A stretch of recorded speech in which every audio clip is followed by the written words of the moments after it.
Podme, podcast recharge and relax. Pak Andi, terima kasih. Setelah menonton Kick Andy, saya tidak jadi bunuh diri. Kaget kami. Apa yang terjadi coba? Ruang dan waktu. Kalau saya lihat berbagai macam episode, bahasa dari Kick Andy, misi dari setiap episode, hal yang diungkapkan, tokoh-tokoh yang dihadirkan, garis merahnya, kalau boleh saya interpretasi adalah kindness gitu, atau kebaikan hati yang menginspirasi pengorbanan seseorang yang pada akhirnya menjadi sebuah proses transformasi bagi banyak sekali atau lebih banyak orang.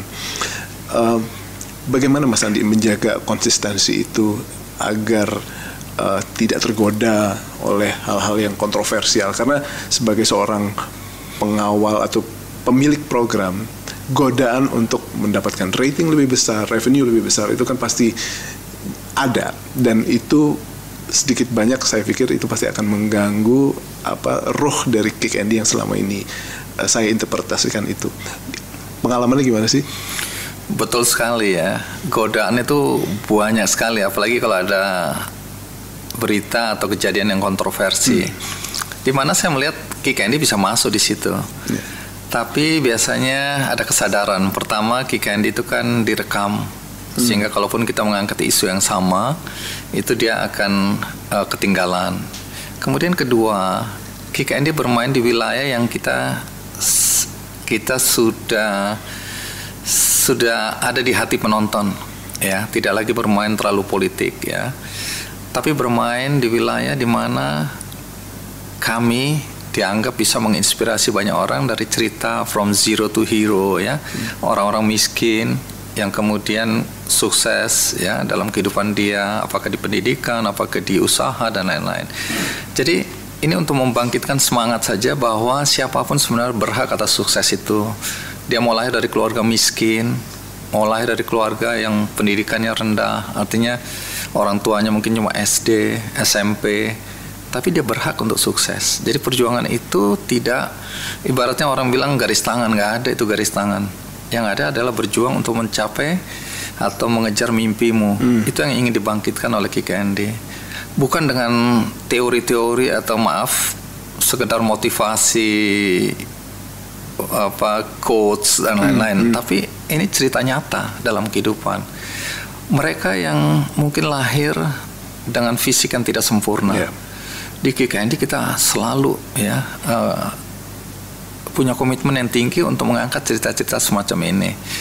Nah, koridor ini sudah membuat Kick Andy bisa bertahan sampai ini tahun ke-14. Jadi kenapa kita harus cari-cari masalah di tempat yang orang lain semuanya udah lakukan, udah kuat. Jadi udah godaan itu harus ditahan-tahan. Memang ada sesekali, misalnya dulu ada bukunya Pak Habibie, ya, detik-detik kejatuhan Pak Harto. Karena di situ banyak sekali drama-drama yang menurut saya perlu diketahui oleh masyarakat. Saya angkat. Kemudian karena di situ menyangkut Pak Prabowo, saya undang juga Pak Prabowo yang oleh Pak Habibie dibilang mau mengkudeta Pak Habibie, ya, hari itu. Terus ada Pak Wiranto. Jadi tiga-tiga saya undang untuk membahas satu buku itu. Lainnya ya ada Pak Ahok, ada ini, tapi lebih sisi kemanusiaannya ketimbang sikap-sikap politiknya atau kebijakan-kebijakan dia yang kontroversial. Itu biasanya saya coba mengalah untuk program yang lain, dan kita masuk di wilayah yang sudah menjadi kekuatan kita atau menjadi komitmen kita. Jadi godaan banyak, tapi ya Kick Andy sudah pada jalurnya, jadi biarkan dia berjalan di relnya yang sekarang. Dengan 14 tahun bukan terbebas full dari godaan, tapi sudah bisa menemukan identitas dan karakternya sendiri untuk bisa ada di rel tersebut, ya Mas, ya. Nah, berikutnya adalah perkembangan teknologi. Sebagai konten, Kick Andy merupakan sebuah program yang marketnya sudah jelas, diehardersnya juga banyak. Nah, Tapi biar bagaimanapun namanya teknologi itu akan ada yang baru dan akan baru terus, dan yang lama biasanya akan terdisrupsi. Dan sekarang apa yang menjadi persiapan Mas Andi sebagai pemilik program Kick Andy untuk menghadapi disrupsi tersebut? Persiapannya adalah pensiun. Emangnya ada opsi ke sana? Keinginan pensiun itu kuat sekali ya. Bukan karena menjadi korban disrupsi, tapi lebih karena mulai mencoba mencari makna dalam hidup ini. Sebagai seorang jurnalis, saya merasa hidup saya bermakna, menyampaikan informasi yang dibutuhkan oleh masyarakat.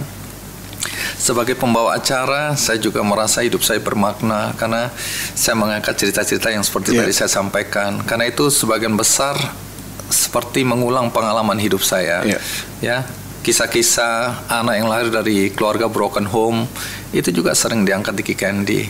Ya, keluarga-keluarga yang hidup dalam kemiskinan, kemudian dalam perjuangan mencapai pendidikan, itu juga sudah sering saya sampaikan. Jadi saya seakan-akan mengingatkan kepada siapapun yang menonton acara Kick Andy bahwa kehidupan seperti itu ada.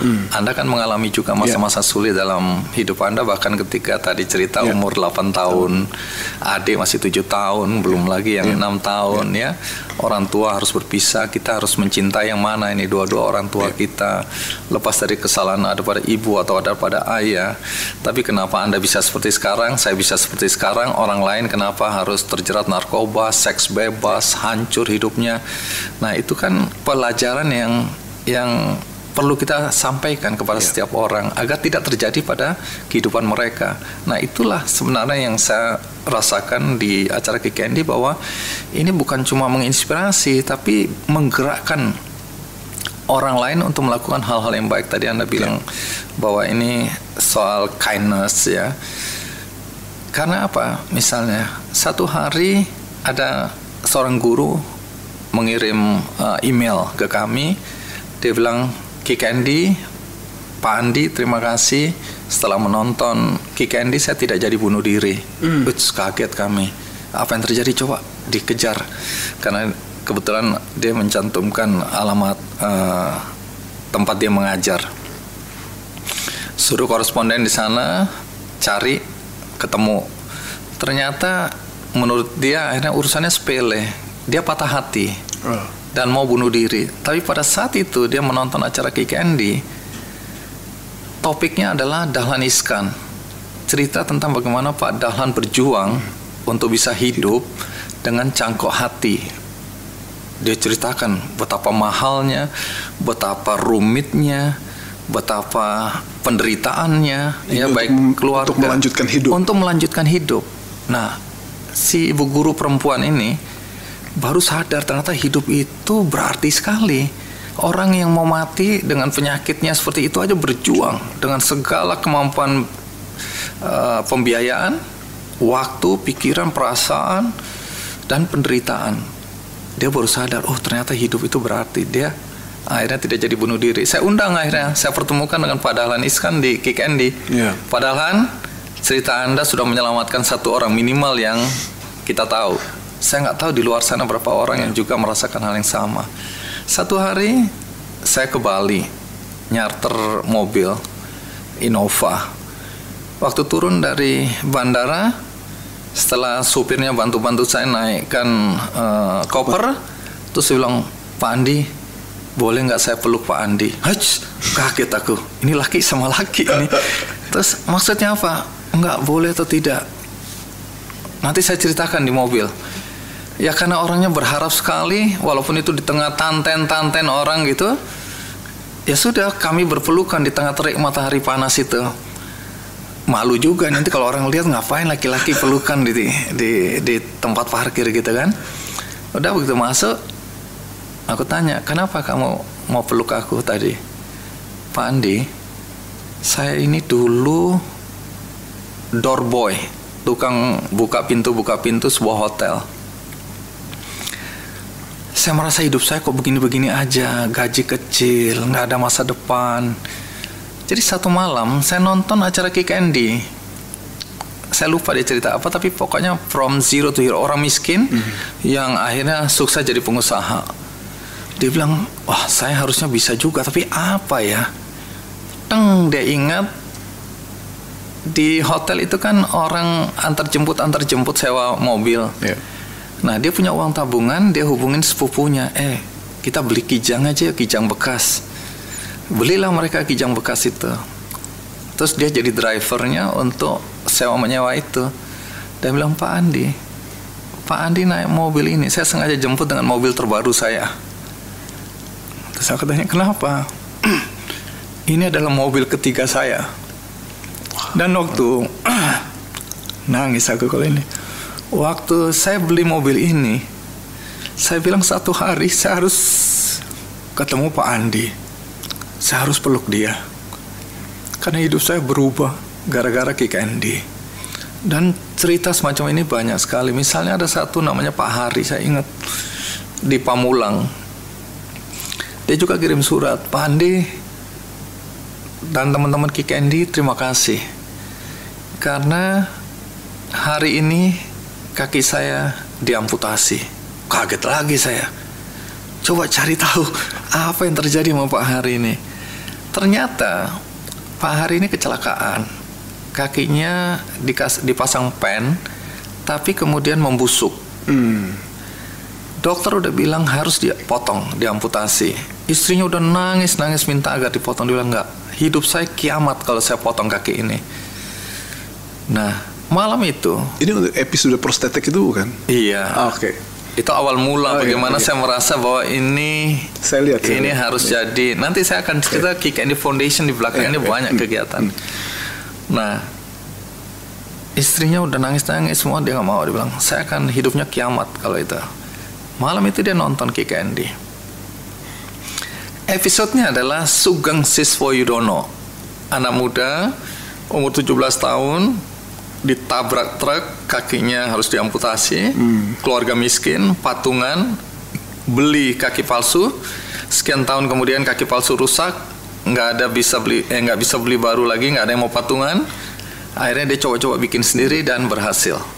Bukan cuma itu, ada orang datang nggak mampu bayar, kalau masih ada sisa-sisa bahan dia bikinkan. Kalaupun bayar seikhlasnya atau sebisa semampu orangnya itu. Cerita ini kan kemudian oleh Biro Surabaya waktu itu, ini dia tinggal di Mojokerto. Oleh Biro Surabaya kemudian diinformasikan, ini menarik untuk Kick Andy. Kenapa? Karena selain dia membantu orang lain untuk membuat kaki palsu, tapi kehidupan dia ini luar biasa. Dia loper susu. Jadi penghasilannya, saya tanya waktu itu, 50.000. Kaya banget juga enggak ya? Menurut saya malah miskin. Dengan motornya dia antar susu dari satu warung ke warung yang lain, loper susu.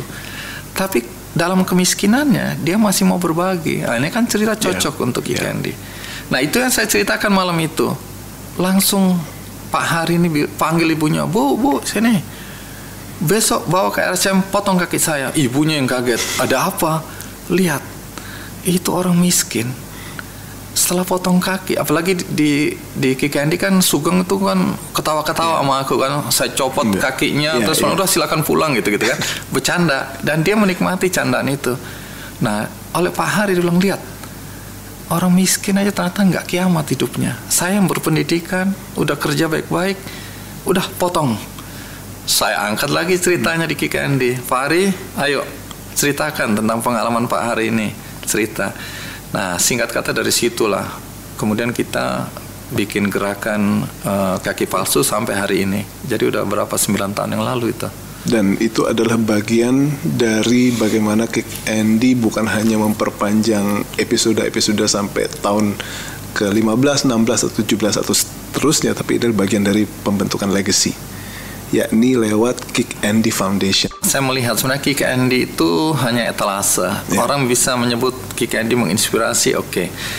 Tapi keyakinan itu bahwa kita menginspirasi ya, tapi ada keyakinan yang lebih tinggi, yaitu bisa menggerakkan orang untuk berbuat baik. Contoh-contohnya tadi. Nah, itu pula yang kami rasakan ketika mengangkat cerita tentang Buyung Buyung ini dulunya seorang anak, punya 2 kakak, ya, kemudian kena campak. Kakaknya sama adiknya meninggal, dia masih hidup, tapi buta. Nah, karena campak itu ternyata membuat dia buta. Nah, satu hari dia main-main di sungai, berenang, terus hanyut. Bapaknya lompat mau nolong dia, bapaknya yang meninggal. Tinggallah Buyung bersama ibunya. Nah, ibunya nggak punya keterampilan apa-apa selain bikin sapu lidi. Penghasilannya cuma 15.000 sehari, dan itu dia harus keliling 40 km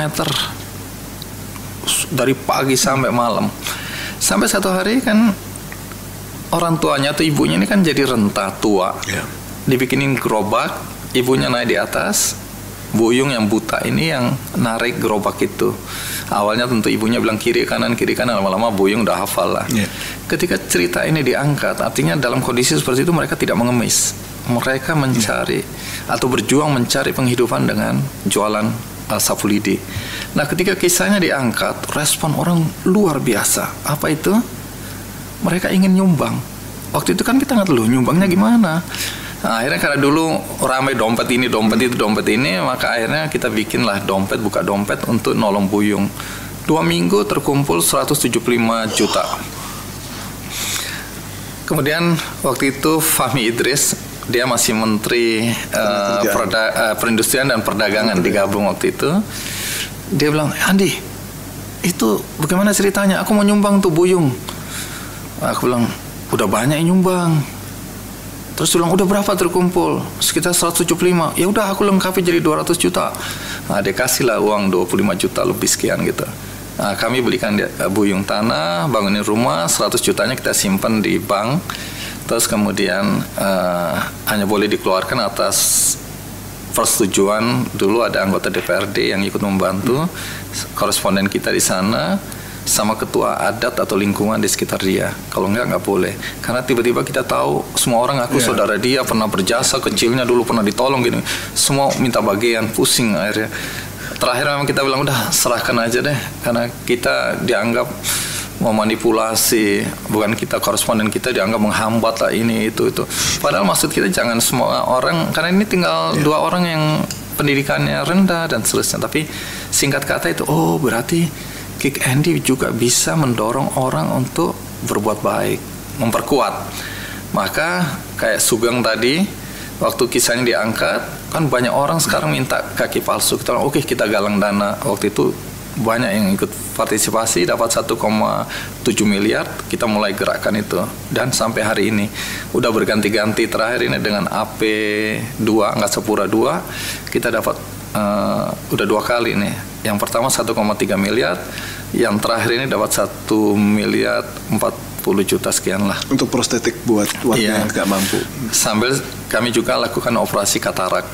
Karena terus di luar itu ada sepatu untuk anak Indonesia. Nah, ini berangkat dari cerita novelnya Pak Dahlan juga. Waktu dulu dia miskin, sekolahnya nggak pakai sepatu. Nah, kemudian penerbitnya bilang hasil dari penjualan didonasikan ke Kick Andy. Saya bilang kita bikin gerakan aja, yaitu sepatu untuk anak Indonesia. Sampai sekarang masih jalan. Sekarang kerjasama dengan macam-macam perusahaan lah. Banyak sekali yang mendukung. Nah, kita bagikan sepatu sekolah untuk anak-anak di seluruh Indonesia yang anak-anak miskin. Bahkan pernah, karena kami milih sepatu mereknya Bata, pernah kita beli di Jakarta habis, sampai habis. Sampai kita cari di gudang-gudangnya, dan orang sana kan, orang Batanya bingung. Kalian kok beli sebanyak ini untuk apa? Oh, kami bantu anak-anak miskin di daerah-daerah. Boleh ikutan nggak? Boleh. Nah, kalau dulu kami beli diskon 30%, setelah dia bilang kami ikutan dikasih diskon 50%, plus diantar sampai tujuan. Karena mereka punya jalur distribusi. Sampai ke Papua, ke Aceh, itu semua gratis. Nah, sehingga uang yang kami kumpulkan tadinya cuma bisa beli 1 sepatu, sekarang udah bisa beli 2-3 sepatu. Itu yang kami lakukan. Buku, kami membantu paket-paket buku, ada 150-200 buku bacaan untuk teman-teman bacaan susah di kampung-kampung, di desa-desa atau sekolah-sekolah miskin, kami juga bagikan. Terus kemudian ada bola. Nah, bola ini kerjasama waktu itu dengan Multistrada, karena mereka mensponsori Manchester United. Terus dapat opsi untuk mendatangkan pelatih dan mengirim anak-anak untuk belajar ke sana. Pak Peter Tanuri yang punya Multistrada punya pabrik ban Achilles dan Corsa. Jadi dia yang sponsori. Terus dia bilang, "Bang, aku dapat opsi ini, diapain ya?" Aku bilang, "Kalau untuk orang kaya aku nggak ikutan. Kalau untuk anak-anak miskin aku mau." Iya, terserah Bang Andi. Akhirnya saya bikin program 1 juta bola untuk anak Indonesia. Jadi setiap anak-anak yang punya klub sekolah sepak bola di kampung, di desa-desa, kita bagi 20 bola. Ini dibuat oleh sponsor. Terakhir kita dapat, atau gerakan ini mendapat bantuan dari Nike 10.000 bola. Itu kita bagikan. Nah sekarang ini karena Pak Peter punya Bali United, maka bolanya kita ganti Bali United. Nah bukan cuma itu, kami mendatangkan pelatih dari Manchester United, kemudian kita pilih 40 dari klub-klub miskin, anak-anak kampung, anak-anak desa.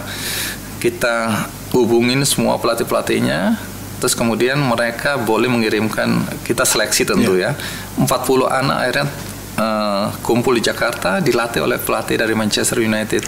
Ini ada anaknya tukang sapu di Manado misalnya, ada tukang bersihin kandang di Tangerang, ada tukang bikin peti, bukan bapaknya, bahkan pamannya, bapaknya udah meninggal, pamannya tukang peti mati, tukang bikin peti mati. Nah anak-anak itu kumpul.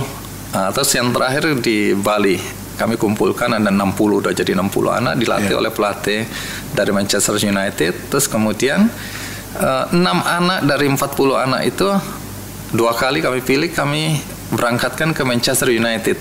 Jadi dilatih di sana. Di Inggris, di Manchester. Iya, bukan di LA. LA kan Lanteng Agung ya. Ini betul-betul di Inggris. Nah, mereka berangkat ke sana. Nah, kemudian itu yang dilakukan oleh Kick Andy Foundation. Kebetulan saya ini kan ketua Komite Mata Nasional, ya, dorong orang untuk menurunkan tingkat kebutaan di Indonesia karena tingkat kebutaannya tertinggi setelah Ethiopia. Dan 80% dari kebutaan itu akibat katarak, jadi bisa disembuhkan. Nah, saya tugasnya mengkoordinasi semua perusahaan-perusahaan, lembaga-lembaga yang selama ini sporadis saja membantu di mana-mana. Kita bilang, oke, jangan di tempat-tempat itu melulu, ke sana dan ke sini sambil mencari dana. Jadi banyak sekali perusahaan yang udah bantu. Nah, itu yang kami lakukan di balik layar Kick Andy. Kemudian bibir sumbing, kami juga operasi bibir sumbing. Jadi itu kegiatan-kegiatan sosial yang kami lakukan di balik layar Kick Andy. Kegiatan sosial melalui Kick Andy Foundation. Melalui Kick Andy Foundation, belum termasuk banyak sekali orang yang kehidupannya itu berubah total gara-gara tayangan Kick Andy. Dan semua itu saya pikir kalau nggak ada great mind susah. Sekarang great mind apa yang ada di benak Mas Andi ini? Nah ini menarik ya. Jadi beberapa waktu yang lalu teman saya Ben Subiakto itu mengajak saya untuk bergabung dalam satu gerakan yang dia prakarsai bersama teman-teman. Dia bilang, Bang Andi ikut ya dalam gerakan Great Mind ini. Apa itu? Jadi intinya dia melihat orang-orang zaman sekarang, terutama di perkotaan, kota-kota besar, itu menghadapi rutinitas pekerjaan yang berujung pada penghargaan tertinggi pada materi. Jadi materi adalah tujuan, bekerja keras untuk itu siang malam, sampai melupakan esensi dari kehidupan. Apa sih makna kehidupan ini? Itu kan menjadi pertanyaan. Apakah kita bekerja terus kemudian begitu selesai terus mati? Lalu apa maknanya hidup kita ini selain cuma bekerja? Dia bilang, oke, slowing down. Coba di antara pekerjaan kita isi sesuatu yang lebih punya makna. Makna itu yang macam-macam. Membantu orang lain. Makna itu berbuat baik, bersikap baik, menikmati pemberian Tuhan, gitu, dan seterusnya. Nah, saya diminta menulis. Tidak ada yang kebetulan lagi. Pada saat mau menulis, saya kan tiap malam suka browsing apa yang terjadi di dunia ini ya. masuk di UFC. Saya kan suka UFC, tinju gitu kan, MMA. Tapi berujung di macam-macam. Kalau kita masuk lewat sini kan akhirnya di YouTube itu kan berujung malam itu saya bertemu satu cerita. Cerita ini yang kemudian melahirkan ide menulis saya dan saya tuliskan di Great Mind. Sudah dibukukan. Jadi bukunya bisa dibeli di Gramedia, sekaligus beriklan ini ya. Ini jangan diedit yang ini ya. Nah, ini menarik. Saya kan cerita tadi, saya hidupnya itu kan mengalir. Kemudian nggak bisa merumuskan dengan baik perjalanan hidup ini. Sampai saya menonton video itu. Video ini bercerita tentang Dan Lok. Tulisannya DANLOOK. Jadi yang mau browsing cari YouTube-nya bisa. Tapi YouTube episode yang ini yang saya kenang. Selebihnya dia menceritakan tentang sukses secara materi. Tapi ini kayaknya video pertama dia. Nah, di video itu dia merumuskan dengan baik arti atau tahapan dalam kehidupan. Dan ini saya lihat berlaku universal. Persamaan saya dengan Dan Lok atau dengan Om Arif juga adalah perceraian keluarganya. Jadi anak ini umur 4 tahun dibawa oleh bapak ibunya dari Hong Kong bermigrasi ke Kanada. Di Kanada mereka berjuang hidup. Mungkin terlalu berat hidup itu, akhirnya bercerai. Bapaknya pulang ke Hong Kong, ibunya dengan kemampuan bahasa Inggris yang setengah mati itu mencoba bertahan. Nah, waktu di Hong Kong bapaknya masih membantu lah, ya, seperti bapaknya Om Arif ini kan juga begitu. Ketika berpisah masih membantu. Bapakku atau ayahku juga dulu mencoba membantu kami sebisa mungkin. Nah, satu hari Dan Lok pulang ke rumah dalam usianya masih remaja. Dia lihat wajah ibunya yang dilukiskan dengan kalimat, "Sejak itu aku tidak ingin lagi melihat wajah ibuku yang seperti itu." Apa yang terjadi? Ibunya baru menerima telepon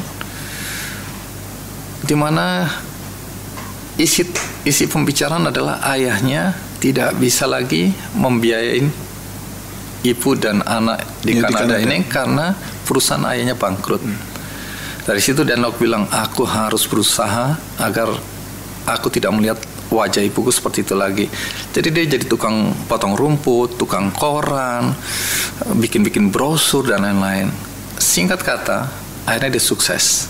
Satu hari dia pulang ke Hong Kong, ayahnya udah miskin dan sakit-sakitan.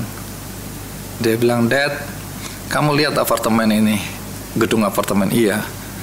Dia kasih kunci, dia bilang, salah satu di antara apartemen itu, kamar di apartemen itu adalah milikmu. Dia kasih kunci itu. Sejak itu hubungan dia dengan bapaknya baik. Tapi satu hari ayahnya masuk rumah sakit. Kemudian pada saat yang bersamaan dia ada deal bisnis, kayaknya di luar negeri deh. Dia bilang, "Dad, bertahan, aku urus ini dulu, nanti aku akan balik untuk ngurusin kamu." Nah, pada saat itulah ayahnya meninggal. Nah, kasusnya sama seperti saya, ada penyesalan yang dalam. Dia tidak atau dia memilih pekerjaan ketimbang orang tuanya di saat-saat orang tuanya harus pergi. Jadi dia nggak melihat kepergian itu sendiri. Dan dia menyesali itu. Nah, dalam penyesalan itu dia kemudian menyadari ada 4 tahapan dalam kehidupan seseorang, paling tidak dia. Pertama, survival. Survival itu ketika kita baru meniti karir, baru mulai mengembangkan diri, mau bayar kontrakan susah, mau bayar listrik mikir, mau naik kendaraan umum, transportasi. Iya, ini betul-betul dalam perjuangan survival. Tahap berikutnya dia bilang adalah tahap security. Di tahap security ini orang udah mulai bisa bayar listrik, ya, beli ini beli itu secukupnya udah bisa. Tahap berikutnya adalah sukses itu sendiri, sukses. Kenapa begitu? Atau apa ukuran sukses?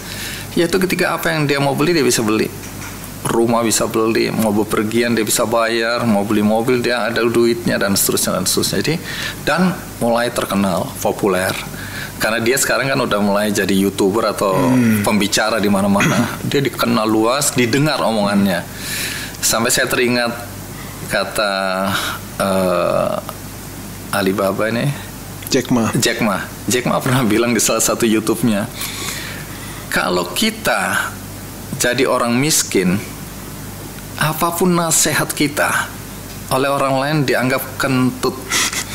Tapi kalau kamu kaya, kentutmu pun dianggap nasihat yang terbaik. Nah, intinya jangan mau jadi miskin gitu loh. Sehingga Dan Lok juga kelihatan dia akhirnya dikenal karena dia mengajarkan bagaimana menjadi kaya dalam waktu singkat. Nah, episode ini aku udah gak tertarik nonton karena bicara mengenai materi. Nah, kemudian setelah ayahnya meninggal, dengan penyesalan itu dia baru menyadari ternyata tahapan yang paling tinggi tadinya dia pikir adalah sukses itu tidak seperti itu. Ada kebahagiaan yang nggak bisa dibeli dengan uang. Nah, dia kemudian melihat ada satu level lagi di situ. Jadi lupa namanya apa ya. Pokoknya ada satu level di mana setelah sukses itu kita baru merasa bahagia ketika kita bukan bicara tentang diri kita sendiri atau diri kita semata-mata. Kita bicara tentang bagaimana kita bisa membuat orang lain bahagia. Nah, disitulah baru kemudian dia mulai banyak berbuat untuk amal, untuk membantu orang miskin. Nah, kebahagiaan ini sebenarnya menurut dia adalah tahapan paling tinggi dalam kehidupan seseorang. Nah, aku merasa cocok. Kenapa? Karena setiap kali bisa membantu orang lain, aku dan istri punya juga yayasan tersendiri.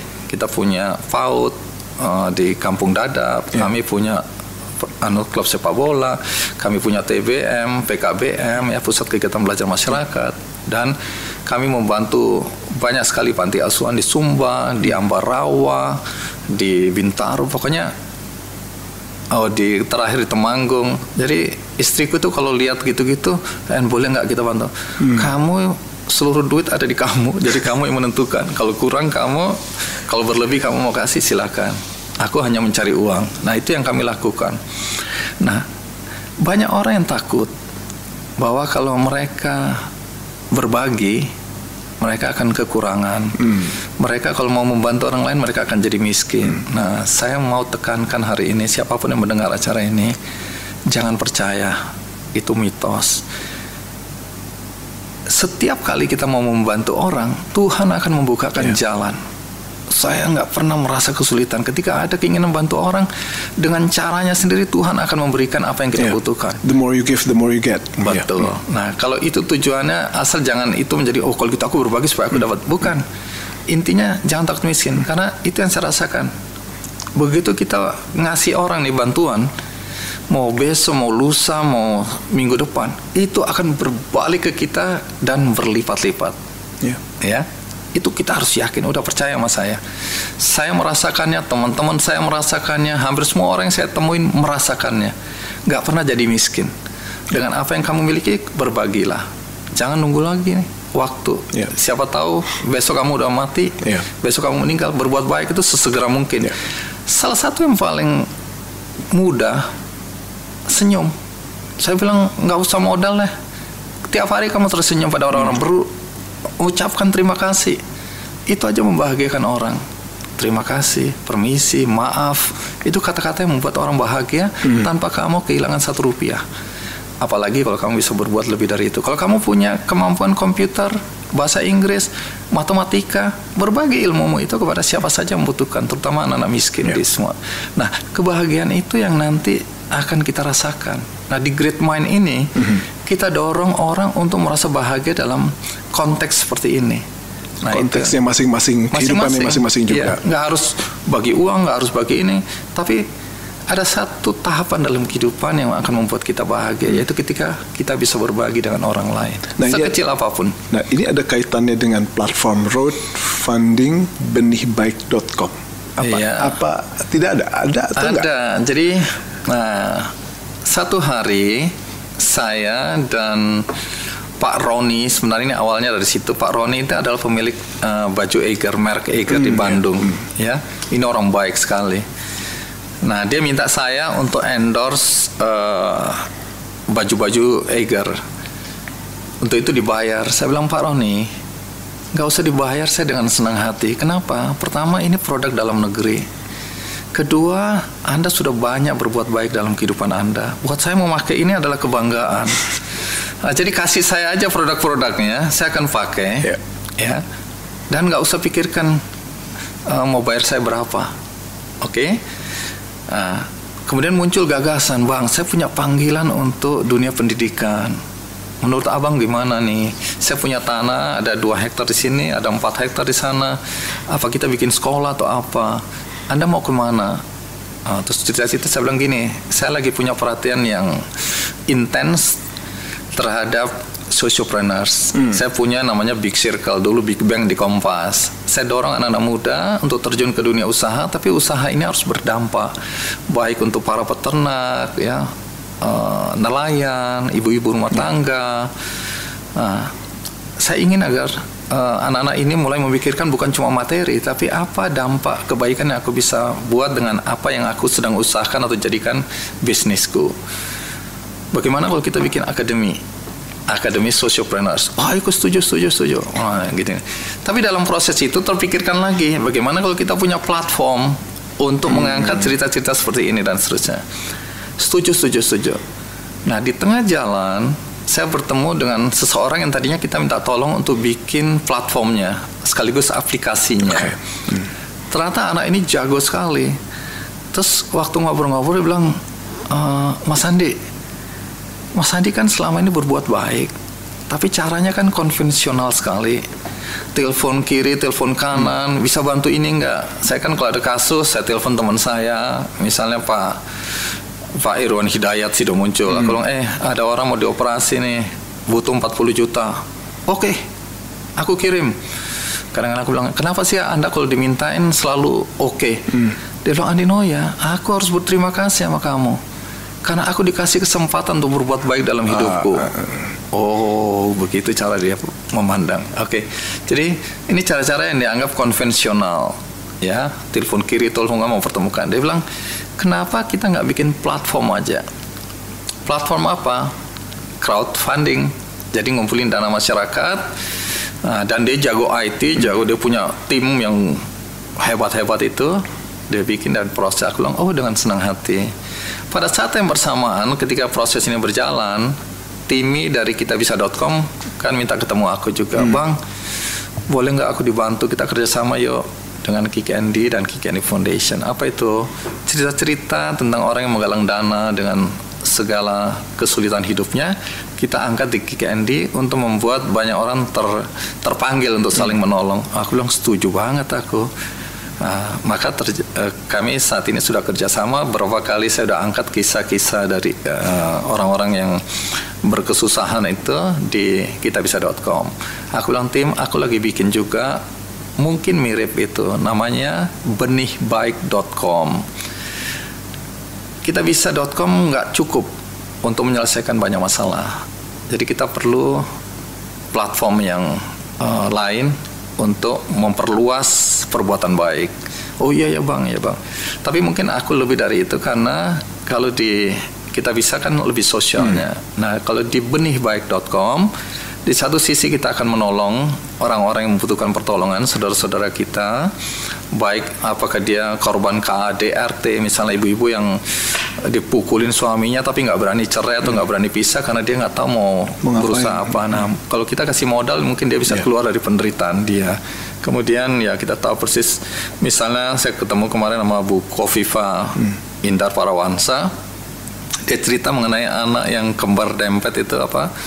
Kembar siam dari Kendari dibawa ke Surabaya kan mau dioperasi. Dia bilang, ini aku butuh 400 juta, 150 udah dari BPJS Kesehatan. Dia bilang itu yang lain. Aku bilang aku bisa bantu, tapi untuk sekarang aku telepon-teleponan. Tapi aku sebenarnya punya namanya benihbaik.com. Itu apa? Gini. Kalau gitu kita MOU aja. Nanti aku bisa gerakkan teman-teman di Muslimat NU. Perempuannya kan jumlahnya gede banget kan. Aku bilang oke. Tapi nanti ya kalau udah jadi. Enggak, sekarang aja. Akhirnya besoknya MOU. Nah, ini sisi lain, yaitu sisi charity-nya, sisi sosialnya. Tapi di satu sisi kan aku tetap punya mimpi untuk menghidupkan sisi yang sebelah sini, namanya equity. Equity ini nyariin modal untuk orang-orang pengusaha-pengusaha UMKM lah, atau lebih tepatnya mikro-mikro ini yang nggak bankable, yang nggak bisa pinjam uang di bank, itu untuk kita bantu. Nah, nanti di lain kesempatan saya sama teman-teman juga lagi bikin perusahaan inkubasi untuk menginkubasi perusahaan-perusahaan kecil. Kita beresin karena saya dengan Arto Subiantoro kan, Arto jagonya nge-branding, packaging, itu kita bantu brand-brand lokal kita tumbuhkan. Nanti kemudian diinkubasi, terus nanti investornya udah ada karena kita udah kenal, udah jaringannya udah kuat. Nah, benih baik ini adalah salah satu cara saya yang kekinian tadi di era-era seperti ini untuk membantu orang lain. Jadi mudah-mudahan kalau ini jalan, maka dia akan bisa, atau Kick Andy atau saya dan teman-teman bisa membantu lebih banyak orang. Wow, gitu, Mas Andi, ceritanya. Ada peer-to-peer lendingnya, ada inkubasi, ada kisah-kisah inspiratif yang bisa dibagi, ada contoh tauladan. Saya pikir nggak banyak orang yang bisa melakoni semangat hidup seperti ini. Dan saya yakin ini bisa jadi semacam inspirasi yang amat sangat baik buat media podcast atau media pod lewat Ruang dan Waktu. Sebelum kita akhiri, saya juga adalah seorang pemirsa dari putra-putranya Mas Andi, Marco dan Marlo. Apa yang pada dasarnya sang ayah kasih tahu mereka sampai mereka pada akhirnya mau mengikuti jejak sang ayah menjadi seorang talk show host? Tadi ngomong leadership, ngomong soal kisah hidup, sekarang ngomong penutup, ngomong fatherhood. Saya sebenarnya kecewa. Saya menginginkan salah satu dari 3 anak saya itu mengikuti jejak jadi jurnalis. Ya. Dulu kalau saya tawarin siapa mau ikut, ayah jadi wartawan, nggak ada yang mau. Katanya wartawan pekerjaan yang nggak jelas, pulangnya nggak jelas, perginya nggak jelas gitu ya. Nah, jadi saya merayu-rayu, tidak ada satupun anak yang mau. Yang satu di periklanan ya, dia lebih suka menggambar dan ya di dunia periklanan karena dia sekolahnya di situ. Nah, yang kedua itu sebenarnya sekolahnya itu perhotelan. Jadi dia pernah di Jerman. Nah, kemudian pulang dia terpengaruh oleh adiknya. Adiknya ini adik yang paling kecil, anak yang paling kecil, namanya Marlo. Nah, Marlo ini dari SMP itu sudah suka membuat video-video dan selalu menceritakan kisah-kisah lucu di hadapan kami, ya. Jadi kalau saya dan istri lagi tiduran di kamar, lagi nonton TV, tiba-tiba dia datang, aku punya cerita. Dan dia berusaha melucu, menceritakan dengan jenaka. Tapi kami dua nggak paham leluconnya. Jadi dia aja, ya udah. Terus di mana lucunya? Aduh, kalian berdua ini sense of humornya memang parah katanya gitu kan. Pergi dia. Akhirnya saya dan istri berkomitmen, pokoknya dia cerita apa aja kita ketawa dulu, abis itu baru kita bilang itu tadi ngapain. Nah, jadi bakatnya dari awal untuk bercerita dan membuat video. Bahkan satu hari dia minta keluar dari sekolahnya karena di sekolahnya yang sudah kami biayai dengan mahal itu dia merasa nggak cocok, nggak dihargai. Yang dihargai adalah matematika atau hal-hal akademik itu. Dia satu hari dihukum karena pas istirahat dia membuat video. Dia bikin cerita, video, dan oleh karena itu dia dan teman-temannya dihukum. Dia bilang, ayah, aku tidak cocok sekolah di sini. Dia tidak menghargai kreativitas gitu katanya. Aku bilang nggak ada. Teman-temanmu bertahan, kamu juga harus bisa bertahan.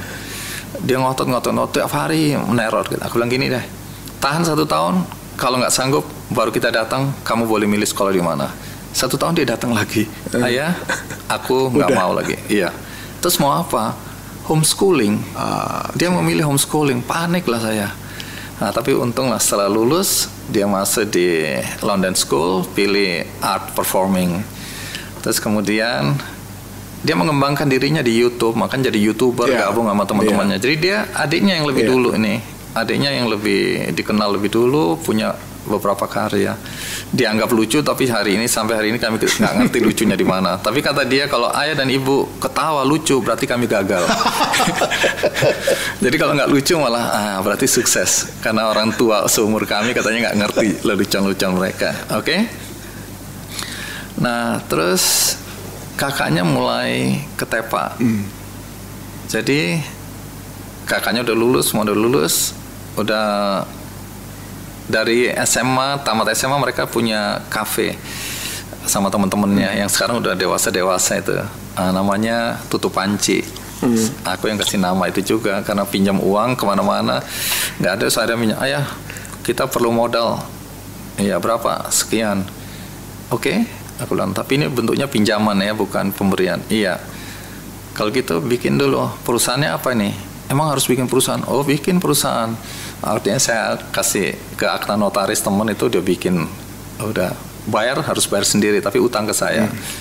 Udah mereka bikin kafe, terus bikin perjanjian kalau nggak dibayar atau terlambat bayar, aku bilang harus kembalikan.